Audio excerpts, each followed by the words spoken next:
todo ha sido contra una medida que tendría que ya provocar un cierto escozor en el gobierno, pero también en aquellos que estaban dispuestos a votarla, a seguirla, y quedan ahora pedaleando en el aire. Quedan totalmente pedaleando en el aire, por eso decía yo, la verdad que quedan muy mal parados en el Frente Renovador. Gustavo lo dejo, es un programa impresionante, me preparo, me convierto dentro de 10 minutos en telespectador. Un abrazo. Un abrazo grande, Víctor Hugo, hasta mañana. Señoras y señores, aquí comienza Minuto 1 en la pantalla de C5N. La realidad, lo que otros no te muestran, lo que otros te ocultan, pero vio, en un momento sale a la superficie. Como esto que veníamos denunciando desde este programa, que realmente era inconstitucional, la maniobra que el oficialismo con el Frente Renovador, con Pichetto y Bocio del Partido Justicialista, intentaban hacer para intentar sacar, de tirar por la ventana a Gilles Carbó. Totalmente inconstitucional. Era una arremetida política, como pocas veces se ha visto en la República de Argentina, que arrasaba contra la institucionalidad y contra lo que marca la Constitución Nacional. Y de pronto, cuando estaban por mañana tratar en el Congreso esto, otra vez llega Carrió, integrante de Cambiemos, les tira ahí en el centro de la mesa una bomba, detona y estalla todo. Ahora, qué mal parados que quedan muchos dirigentes políticos de la Argentina. Bueno, ni que hablar algunos medios que acompañaban sin chistar. Y ahora, como apareció Carrió, les parece fantástico. Muchos colegas también, que se callaron la boca, que cuando antes hablaban y se rasgaban las vestiduras por la institucionalidad, nada dijeron. Acá está representado, mire, Massa del Frente Renovador, Graciela Camaño, que se había asegurado la comisión bicameral que iba a controlar al Ministerio Público, Macri, Pichetto, presidente del bloque de senadores del Frente para la Victoria, y Diego Bocio, que cada vez está más cercano a Cambiemos, habían acordado esta intentona por sacar a Gil Carbó. Y de pronto apareció Carrió y detonó todo el acuerdo político. Porque además, enseguida vamos a ver las explicaciones de Carrió, además de marcar la inconstitucionalidad, que esta noche lo vamos a hablar.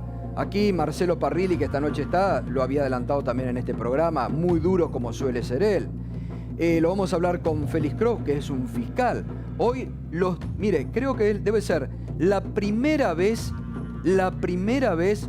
en los últimos años que los 16 fiscales de Comodoro Pi, más 6 fiscales especiales que hay en otras fiscalías, en forma unánime repudiaron este intento del oficialismo de avanzar contra el Ministerio Público.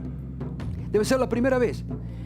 Debe ser la primera vez que la Asociación de Magistrados que preside el doctor Recondo, que viene calladito la boca frente a los embates del poder político del macrismo frente a la justicia, calladito la boca, nada dicho. Antes denunciaban todo. Por primera vez Recondo, ¿cómo será de inconstitucional?, que no pudieron callarse más la boca y salieron también a oponerse a esta intentona contra Gil Carbó. Pero yo decía, qué mal parados que quedan muchos dirigentes políticos, con cierto prestigio y con cierto peso. Porque Carrió, lo que les desbarata y denuncia en ese escrito largo que presentó, es que habían hecho un acuerdo corporativo. Entre el Frente Renovador, Cambiemos y el PJ para no solamente sacar a Carrió, sino también para distribuirse distintas fiscalías. Vamos a recordar, a ver, la bomba que hizo detonar Carrió. Es un verdadero agravio decir que mi postura haya sido sorpresiva, porque muchos la cuestionaron con lo que empezó a decir ayer. Desde que comenzó a debatirse el tema, les adelanté mi postura a dirigentes, funcionarios y legisladores del oficialismo. no se pueden hacer leyes con nombre y apellido, obviamente direccionada a Gil Carbó. A Gil Carbó hay que destituirla a través de un juicio político y no con un proyecto que escondería un acuerdo con vicios de inconstitucionalidad. El tema debería haber pasado por la Comisión de Asuntos Constitucionales que integro, pero no la giraron. Y en la de Justicia, nuestros diputados firmaron en disidencia. Bueno, obviamente Carrió detona esta bomba. ¿Y qué hace el gobierno? Que con Carrió y que frente a otros temas que Carrió ha planteado, se ha curado ya de espanto. Se ha curado de espanto. Retira el proyecto de la Cámara de Diputados. No hay proyecto para tratar mañana.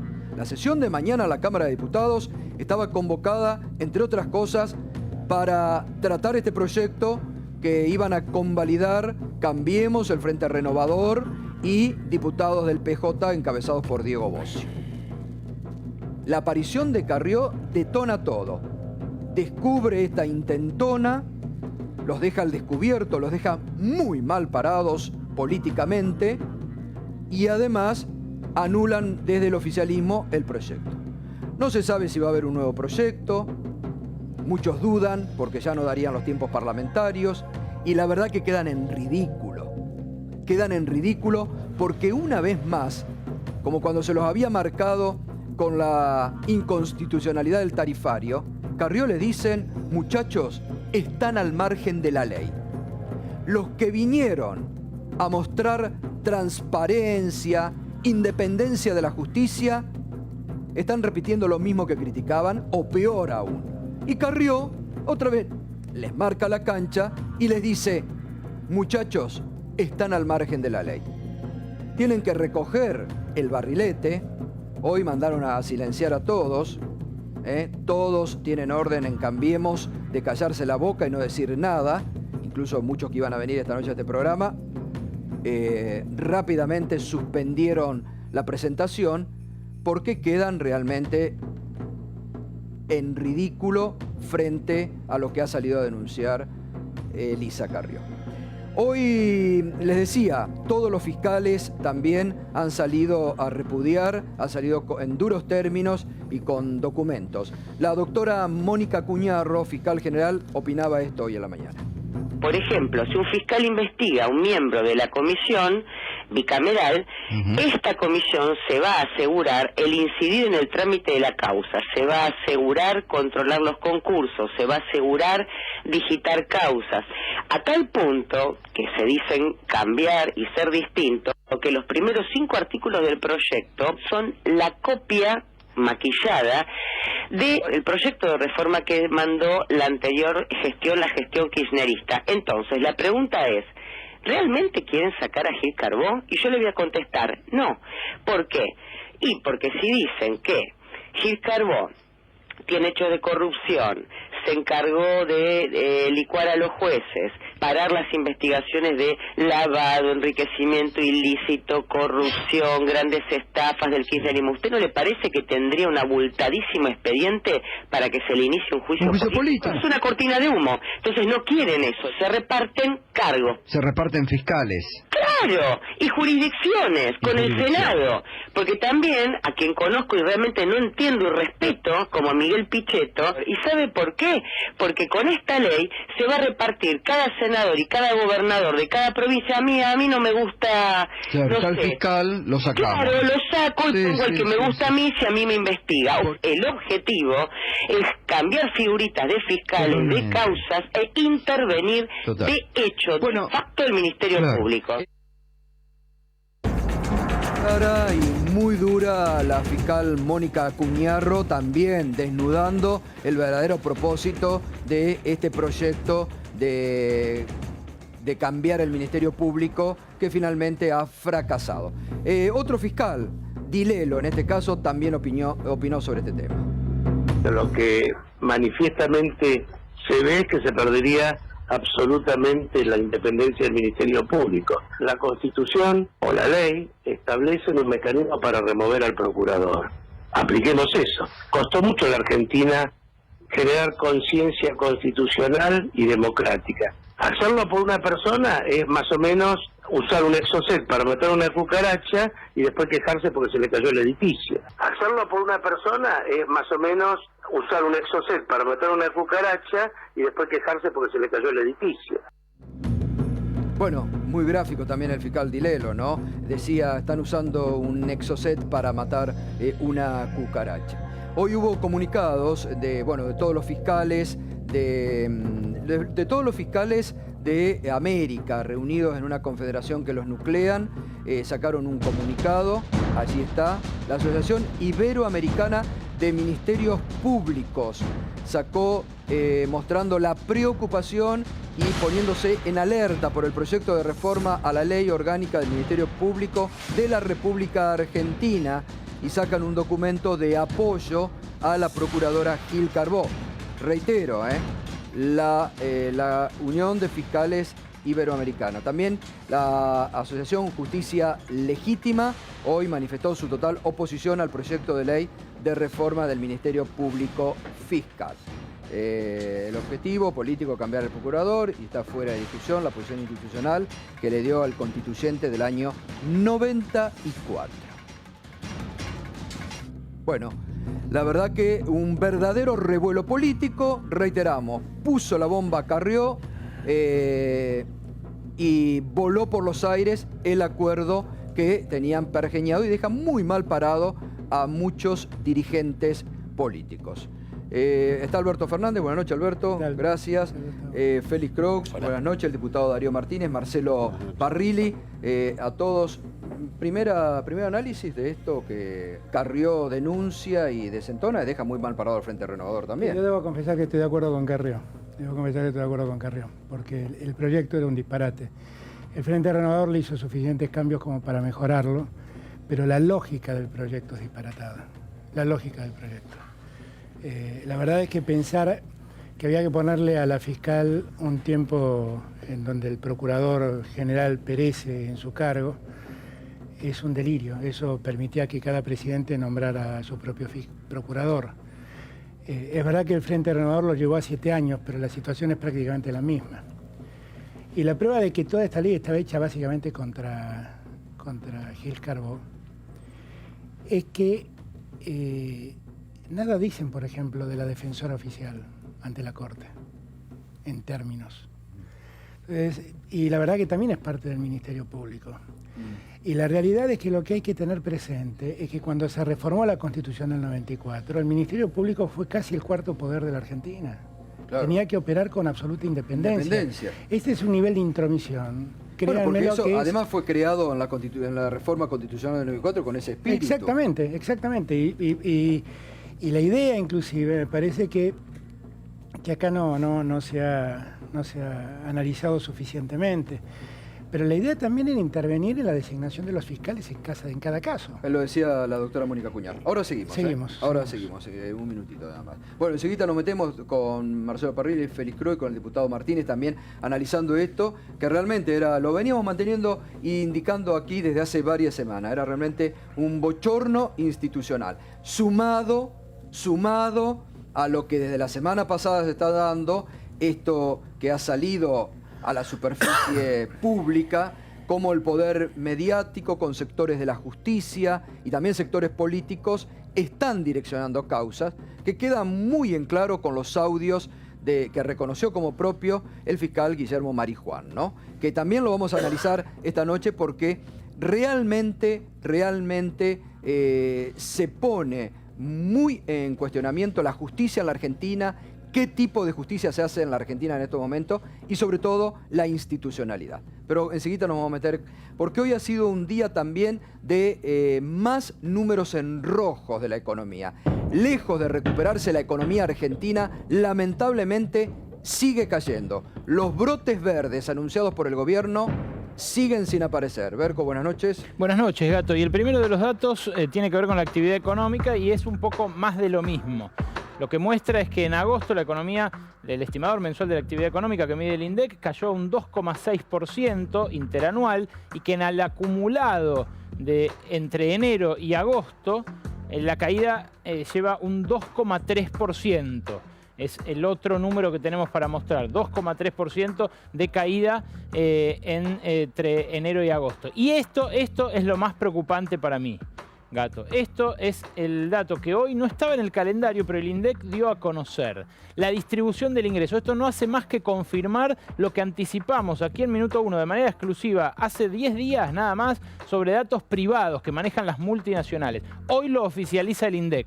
Y lo que dice es esto, que el decil 10, o sea, los que más ganan de la Argentina, el sector que más percibe ingresos de la Argentina, acumula el 10% de la población que más ingresos percibe, los que ganan lo que ustedes están viendo ahí, entre 20.000 y 750.000 pesos por mes, acaparan el 31,3% de los ingresos. O sea, el 10% de la población, un tercio de los ingresos.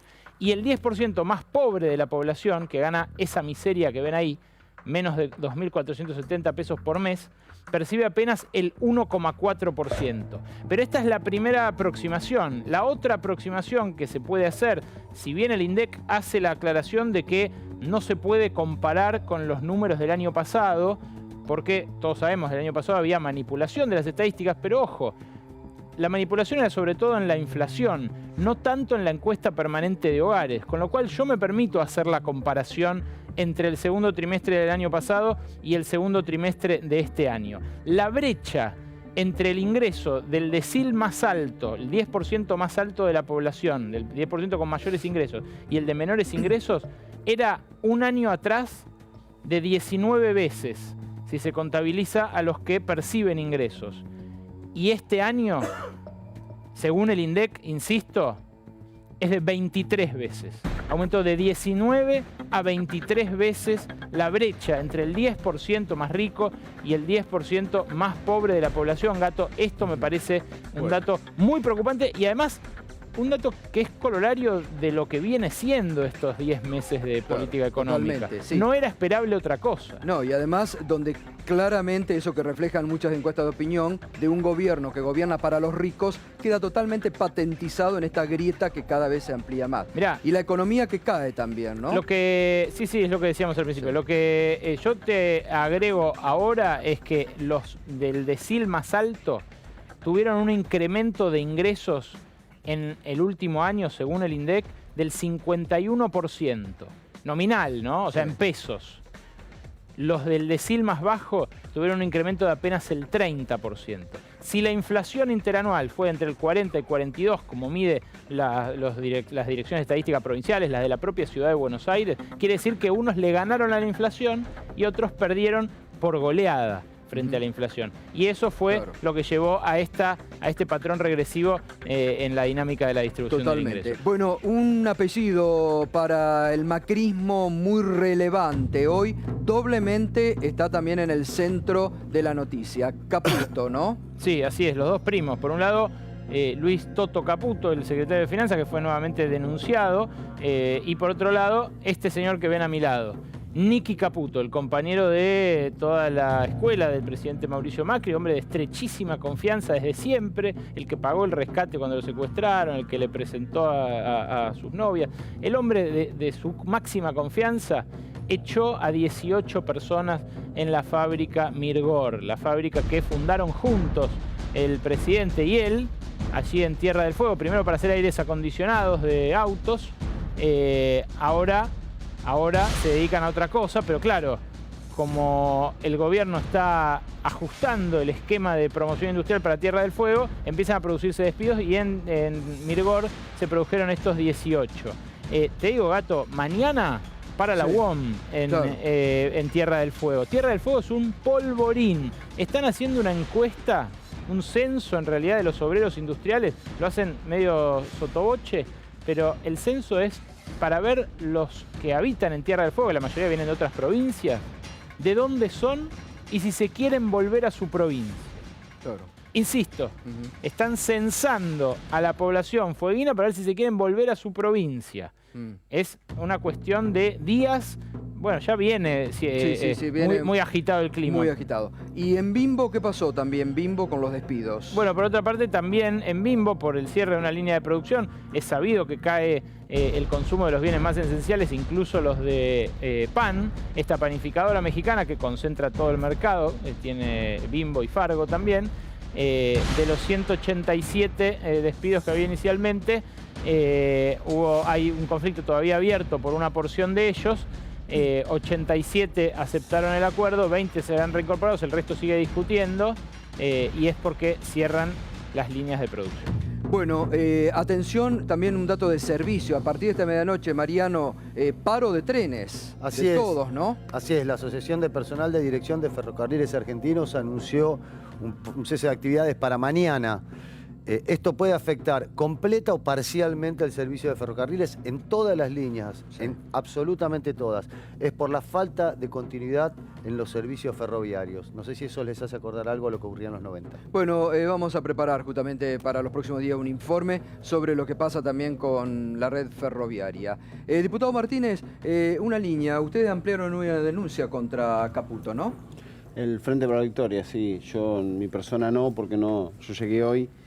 Pero sí, con respecto a la operatoria dólar futuro, claramente la empresa de Caputo adquirió los dólares sabiendo de la devaluación, ya teniendo los resultados, lo mismo que se ha expuesto públicamente, por eso digo, fueron a buscar a un sector político, pero cada vez le aparecen más del propio gobierno, que utilizaron esta operatoria para enriquecerse y están los estados contables de la empresa, de este empresario que tenía la información y que, como vimos ahí, no apuestan ni siquiera por el proyecto de su entorno, ¿no? De su propio amigo en la política. Ahora, ¿y Bonadío no tomó cuenta de eso para la investigación? Bueno, yo creo que va a tener que tomar cuenta, Lo que pasa es que, bueno, estamos aportando, en este caso mis compañeros de bloque, yo en otra causa que amplié la semana pasada con respecto a las actas de Cajemulla, y bueno, esperemos que la justicia actúe también para estas causas que no tienen tanta prensa como otras. Marcelo Parrilli, ¿qué pasa en los tribunales? Presiones políticas de todos lados, lo que se supo muy bochornoso, Marijuán, esos audios, esta intentona contra Gil Carbó, ¿qué es lo que está pasando? No, con relación al tema que estábamos hablando recién del Ministerio Público, a mí me parece que el núcleo de la inconstitucionalidad, el Ministerio Público, como se dijo acá, está contemplado en la Constitución Nacional y es el Ministerio Público Fiscal y el Ministerio Público de la Defensa, aunque mucho no tiene tanta trascendencia como el Ministerio Público Fiscal. Ahora, ambos ministerios públicos tienen autonomía funcional, sí. Artículo 120 de la Constitución. Este proyecto, en realidad, para mí el núcleo central de inconstitucionalidad es que liquidaba esa autonomía funcional. Los fiscales quedaban supeditados al control de una comisión bicameral, que a lo mejor en una reforma constitucional futura, etcétera, puede ser útil algún tipo de control popular, aunque sea tan indirecto sobre los fiscales, pero ahora no. Bueno, este es el núcleo de la inconstitucionalidad y el gran negocio político, digamos, de los que fueran a controlar esa comisión bicameral, que a su vez controlara y designara a los fiscales.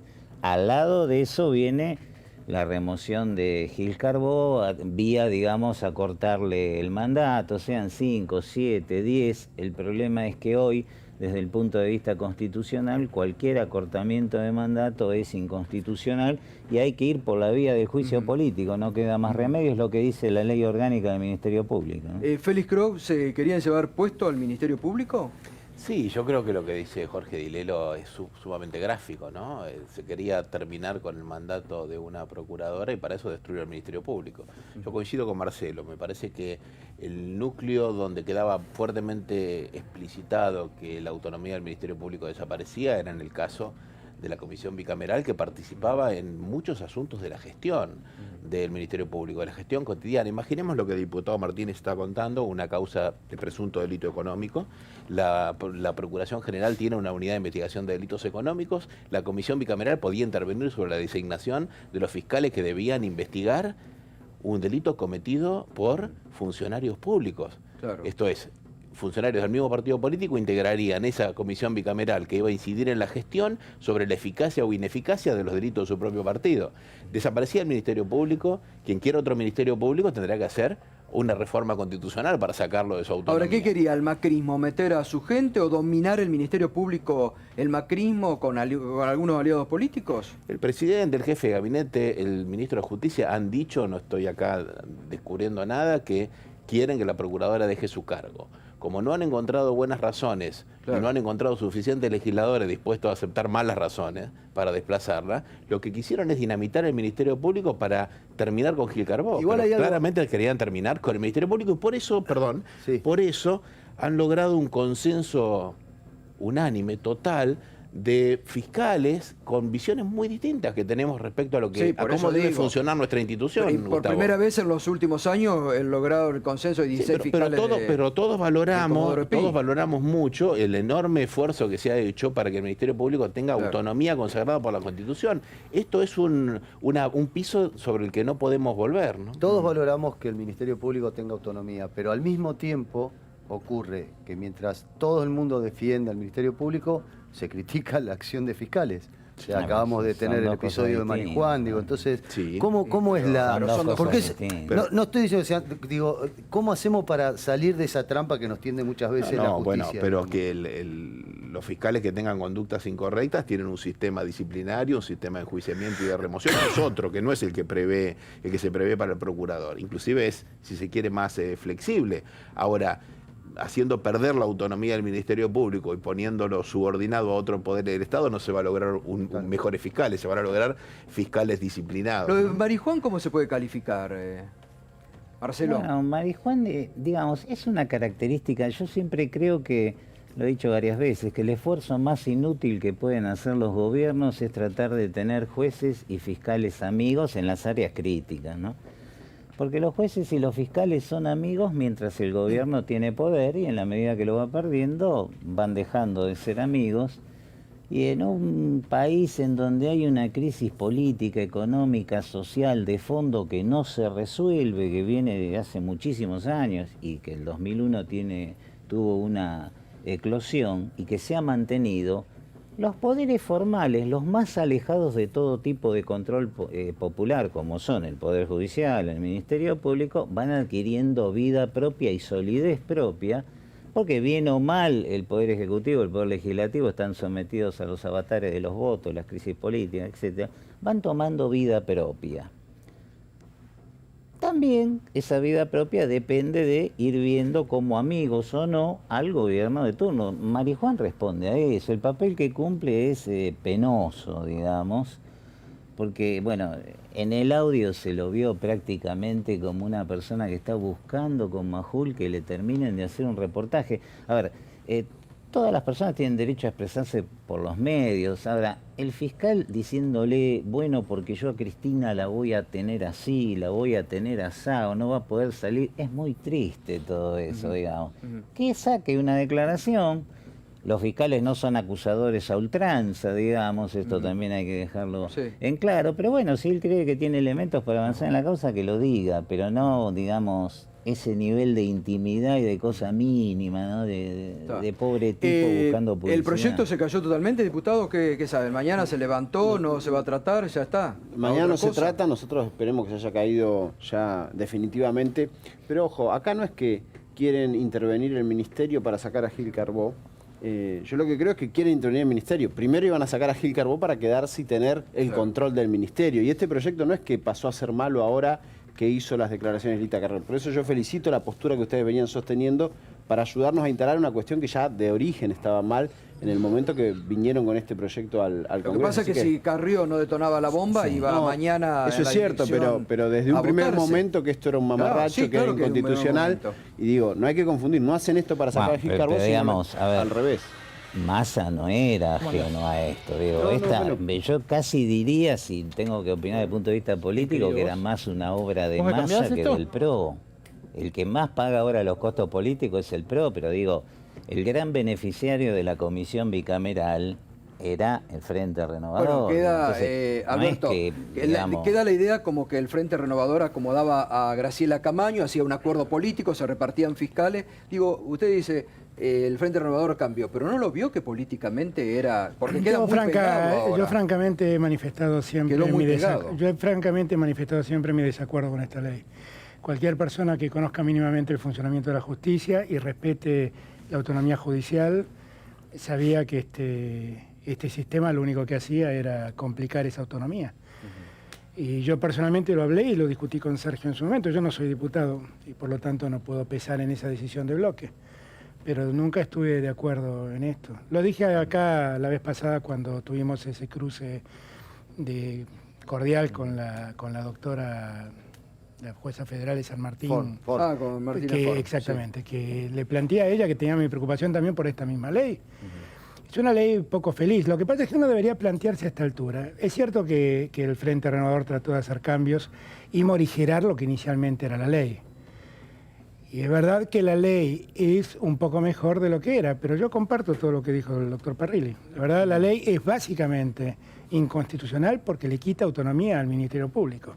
Y porque, como acá se ha dicho también, hay una comisión política que puede resolver qué juez interviene en cada causa. Es, desde el punto de vista de lógica jurídica, un disparate mayúsculo. Ahora, ¿cómo se conforma esto donde el gobierno claramente está arremetiendo contra la justicia? Bueno, con el tema económico. Claro, acá nosotros estamos discutiendo una serie de cosas de este tipo y la verdad es que a esta altura deberíamos pedirle al ministro de Justicia una reflexión más profunda. Porque de ese ministerio están saliendo cosas raras, ¿no? Esta es una. La verdad, quiero ser franco, yo fui muy crítico de la ley de democratización de la justicia. Esta ley es mucho más grave porque es mucho más explícita más invasiva, la vocación de invadir a un poder. Es mucho más explícita. Yo fui muy crítico de aquella y soy mucho más crítico de esta. Esto sale del Ministerio de Justicia. Lo que el Ministerio de Justicia manda es mucho peor de lo que se estaba tratando de aprobar mañana. Mucho peor, mucho peor. Es el mismo ministerio que de algún modo tácitamente ha facilitado la detención domiciliaria de los genocidas. Es el mismo ministerio que recibe a Pando y compañía y se hace eco de las cosas que piden esos sectores. Es el mismo ministerio que está mandando una ley de reforma procesal donde plantea el tema de la excarcelación casi en los mismos términos del procedimiento de la dictadura. Y de esto no está hablando nadie. Se está volviendo, solo falta que pongan el viejo artículo 380 que impedía la repercusión social. La repercusión social del hecho, la excarcelación por la repercusión social. Es lo único que le falta al proyecto que están mandando. Yo creo que la justicia es un tema muy importante. Lo que dice Parrilli es muy cierto. Los jueces que un gobierno compra, los fiscales que un gobierno compra, son fiscales y jueces que están en los mercados, y como están en los mercados se compran y se venden. Por lo tanto, hoy uno puede comprarlos y mañana será otro el que los compre, y por eso ocurre el fenómeno del que habla Parrilli con toda razón. Pero me parece que ya ahora es un llamado de atención a cómo está funcionando el Ministerio de Justicia. Totalmente, por supuesto. Ya con lo de hoy queda totalmente. Ya seguimos, nos volvemos a meter en el tema económico, la actualización de otro tema que está muy polémico por estos días, que es lo del bono. Finalmente, ¿qué novedades hay? Porque ahora todos también están diciendo que no van a pagar o van a pagar muy poco. Sí, Gato, todo suena a blef. La verdad que el anuncio de que los empleados del sector privado formal iban a cobrar 2.000 pesos a fin de año para paliar la inflación, por ahora, a 8 días del anuncio, por ahora no se ha materializado casi en ningún caso. Veamos los números. Lo que nosotros mostramos la semana pasada, en base a cálculos de centrales sindicales, de centros de estudios independientes, incluso de organismos gubernamentales, es que con una pérdida más o menos del 7% de poder adquisitivo en lo que va de este año, que es un poquito menos del doble de lo que se perdió en 2014, el anterior año en el que se perdió poder adquisitivo, en el que los sueldos perdieron contra la inflación, digamos, no casualmente el año de la anterior devaluación. Lo que hace falta para recuperar eso en el salario promedio, que hoy en Argentina es de 15.000 pesos de bolsillo, 19.000 de bruto, es este monto.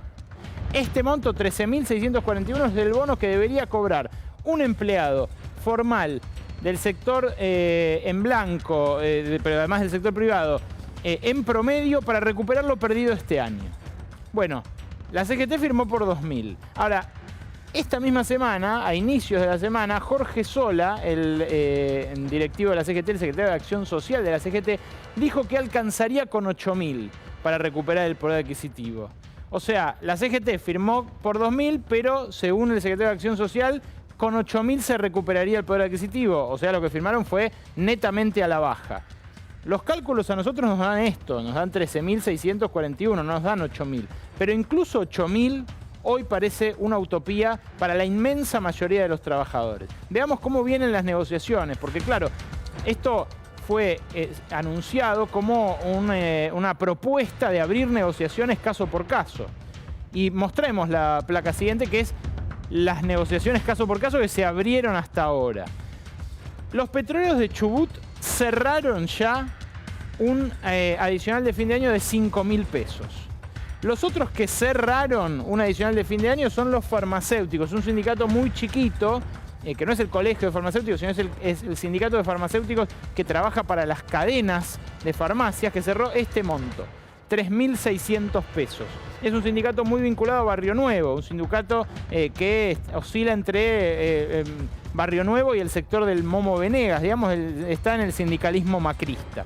Y cerró eso, cerró 3.600 pesos, muy pocos afiliados. Los petroleros de Neuquén hoy dijeron, vamos a abrir un plan de lucha, porque los 5.000 que cerraron los petroleros perdón, es al revés, los petroleros de Chubut son los que están peleando por más que lo que cerraron los de Neuquén. Los de Neuquén cerraron por 5.000 y los de Chubut quieren 15.000 y dicen que van a paralizar la extracción de crudo en los pozos justamente para garantizarse eso. Los de Neuquén ya vienen aceptando el ajuste de vaca muerta, con lo cual por eso cerraron en estos 5.000. Ahora, ¿qué pasa? Vamos acá, aquí debajo. ¿Qué pasa con los estatales? Los estatales, solo los de la Nación son los que por ahora está previsto que cobren algo. Cobrarían entre 1.000 y 2.000 pesos. En el caso de los estatales de las provincias y de los municipios, que son la mayoría, se está definiendo caso por caso. La mayor parte de ellos no va a cobrar un adicional porque, bueno, lo avisó la gobernadora bonaerense. Dijo, no tenemos plata para el bono de fin de año. Imagínense ustedes, si la gobernadora bonaerense no tiene plata para el bono de fin de año, ya hay 6 provincias que aceptaron pagar eso. Pero imagínense los municipios. Los municipios en los cuales se gasta el 95% de la recaudación en sueldos. En muchos casos hay municipios del conurbano bonaerense a los cuales se les está acabando el presupuesto de todo el año esta semana. Conozco casos puntuales donde esta semana se les está acabando el dinero y dependen o que la semana que viene elegir en una ATN de la Nación o una ATP de la provincia, un adelanto de fondos de la provincia o de la Nación. Sin eso no aguantan. Bueno, imagínense si va a pagar un bono de fin de año esos municipios. No va a haber asistencia de la Nación para eso, por lo cual no van a terminar cobrando. Creo que tenemos una más para mostrar lo que se está negociando, sí, en los gremios que negocian todos los años un bono. O sea, esto no es un logro de la CGT en esa mesa redonda que mandaron a hacer para que se vieran todos a la cara en el acuerdo social.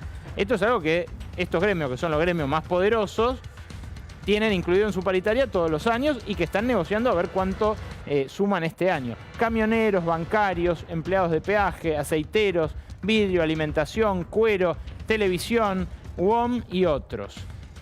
Cuando dice televisión no se refiere a la UTBA, la Unión de Trabajadores de Prensa de Buenos Aires, que cerró la peor paritaria del país del año y que no tiene ningún bono de fin de año tampoco. Lo que quiero mostrarles al graficar qué gremios cobran y cuáles no, es que ese plus gato, ese plus que supuestamente se negoció, es un plus que por ahora no está cobrando nadie de verdad. Está claro. Los estatales, pero ni siquiera se está firmando en la paritaria más grande que se firmó al día siguiente de esa mesa redonda, que fue la de mercantiles, es sin bono. Es sin bono.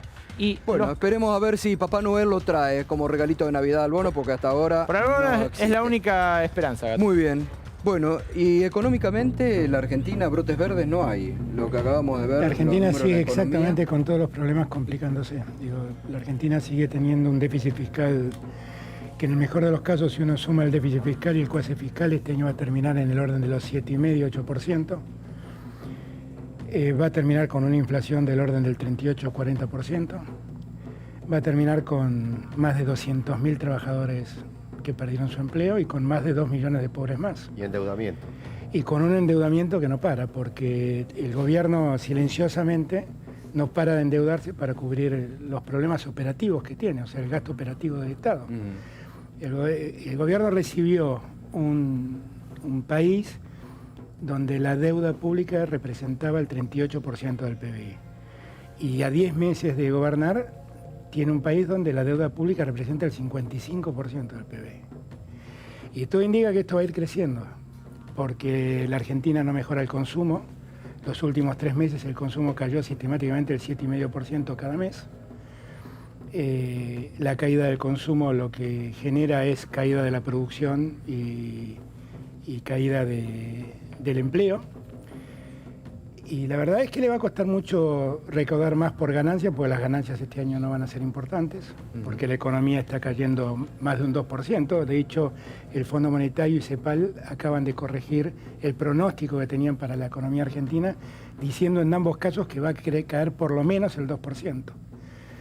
Y me parece que no hay ninguna buena idea. Lo único que nosotros hemos conseguido es que lluevan dólares, efectivamente, golondrinas.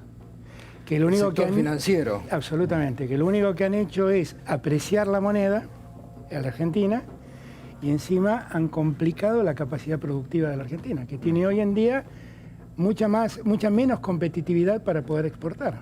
La verdad es que el resultado económico de los 10 meses de Macri aquí es realmente opaquísimo.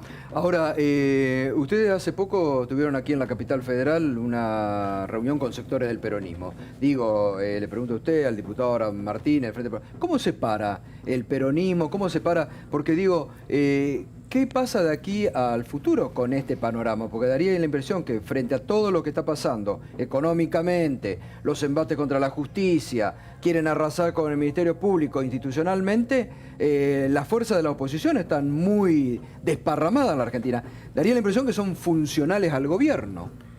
Pues yo soy de los que cree que la división del peronismo al que más ayuda es a Macri. Eso francamente lo creo. También digo que para que el peronismo vuelva a poder discutir una posibilidad de unión es necesario un debate un poco más profundo, porque en estos últimos años pasaron muchas cosas y me parece que es necesario que ese debate pueda darse. Lo que sí tengo claro es que nosotros lo que no debemos es dejarnos correr ni por un lado ni por el otro. Digo, todos estos datos que estamos viendo son datos elocuentes de que las cosas no andan bien.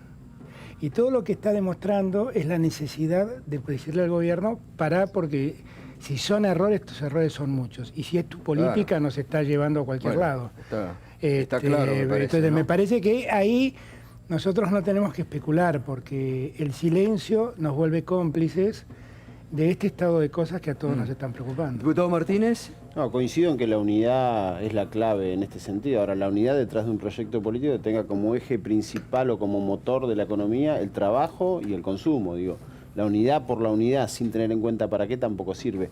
Ahora, como para nosotros la unidad es esencial, para el macrismo la división, y están trabajando en eso, también es fundamental, porque es un proyecto que no se va a llevar bien con las urnas, entonces su éxito pasa por dividir al resto de la oposición. Me parece que por ahí va a ir la puja, pero repito, hay que hacer eje, hincapié en ese motor que es el trabajo, lo que está pasando. Pero le está yendo bastante bien dividiendo a la oposición, ¿no? Bueno, por supuesto que le está yendo bien y nosotros tenemos que replantearnos cómo hacer para trabajar en esa unidad, pero, repito, esa unidad para que haya más trabajadores, para que baje el desempleo, para que la recesión no avance en todo el país. Vos salís de mi provincia, donde todos los meses le quitan $1 al precio del barril, salís por Río Negro, la importación de manzanas de Chile, vas a Chubut, el mismo problema, vas a Tierra del Fuego, las industrias hoy están cerradas. Yo estuve hace 15 días en Ushuaia y la preocupación es altísima, no tienen a quién venderle un producto que lo colocaban en el país y hoy no pueden competir porque liberaron la importación.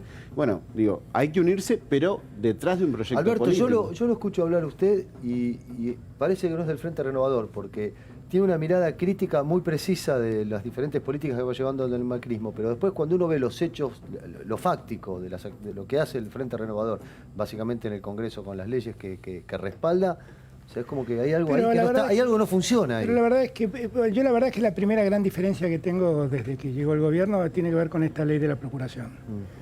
Las otras son leyes más discutibles, sinceramente lo digo. Y mi discurso en materia económica no es muy distinto a lo que dice Marco Labaña, a lo que dice Roberto Labaña. diría que lo que dice Piñanelli, diría que prácticamente todos coincidimos en esta lectura de lo que está pasando. Pero no se plantan frente al gobierno de una manera un poco más... No nos plantamos tal vez del mismo modo que se planta el Frente para la Victoria. Claro.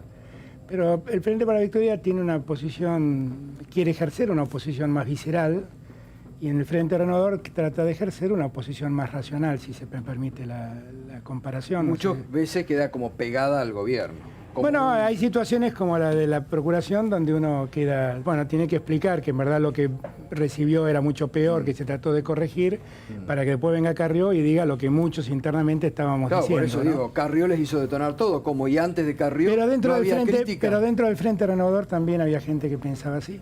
Yo he hablado con Felipe Solá y Felipe pensaba igual que yo. Pero Alberto, si me permitís, se le ha... Digo, todo esto que cuestiona, han levantado la mano por todas las leyes que han permitido que pase esto que está pasando en Argentina. Sí, pero, no hay una sola ley que no le han votado. Yo no me animaría, con todo respeto, no me animaría a decir eso, te soy franco, por lo siguiente, porque lo que nos cuestionan es que de repente aprobamos la ley de los holdouts. Pero la verdad es que esa era una triple sentencia, una sentencia en contra de la Argentina en 3 instancias que habían abandonado sin dar ninguna respuesta. Eso había que darle una respuesta. La verdad, cuando a mí del Frente para la Victoria me hacen estos tipos de cuestionamientos, yo le digo, miren, infinitamente peor que el acuerdo con los holdouts, déjame terminar, sí, cómo no. Infinitamente peor que el acuerdo con los holdouts fue el acuerdo con el Club de París. Eso sí es vergonzoso. Pagamos 3.000 millones de dólares que no estaban en el presupuesto como deuda. Y hasta el día de hoy nadie me explicó por qué pagamos 3.000 millones de dólares más. Con el mismo argumento que planteaba Macri. Cuando le paguemos al Club de París van a llover las inversiones europeas. No llovió un centavo de inversión europea. Sí, pero además votaron blanqueo de capitales, que también para mí fue de las peores leyes. Yo hablo de las que he discutido... Cristina, 2 blanqueos dio. Pero yo le hablo, yo hablo de lo que yo he discutido en el Congreso. Yo asumí en marzo y la verdad que una de las peores ha sido el blanqueo de capitales y lo votaron. Yo también estuve en contra del blanqueo. Bueno, por eso, ves que vamos coincidiendo en el discurso, sí, pero está bien, pero sus diputados no coinciden. Pero Cristina dio 2 blanqueos. El dictamen de esta comisión lo firmaron y lo iban a votar mañana.